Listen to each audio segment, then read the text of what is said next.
Урматтуу кыргызстандыктар, урматтуу депутаттар, бордош коңшу Казакстанда болуп жаткан жагдай боюнча ар ким ар кандай ой пикир айтып, 20-30дай популист жаран жеке кызыкчылыктары үчүн ушундай трагедиядан өздөрүнө пиар жасап калайын деген максаттарды көздөп, ак үйдүн алдына чыга калышты.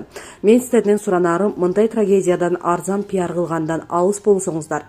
Силер эле мекенчил, акылдуу болуп, биз болсо көчөдө жүргөн адамдар эмеспиз. Биз дагы жети өлчөп биргесип жатабыз. Биз армиябызды митингге чыгып жатышкан казак бир туугандарды аткыла деп жиберип жаткан жокпуз.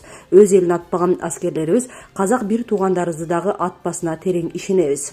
Тескерисинче туруктуулукту орнотконго жардам бергиле деп жөнөтүп жатабыз. Кандай жардам? Азыр ушул тапта Казакстанда көптөгөн мамлекеттик стратегиялык мекемелерди кайтаруу күчтөрү жетишпей турган мезгил экен. Бизден жардам сурады.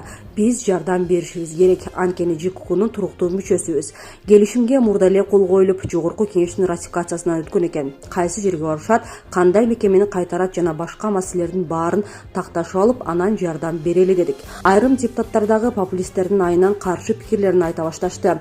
Урматтуу депутаттар, каршы болбогула деп суранып кетет элем. Камсанабагыла. Азыр Казакстанда абал турукташып калды. Ошентсе дагы колубуздан келген жардамыбызды берип коелу.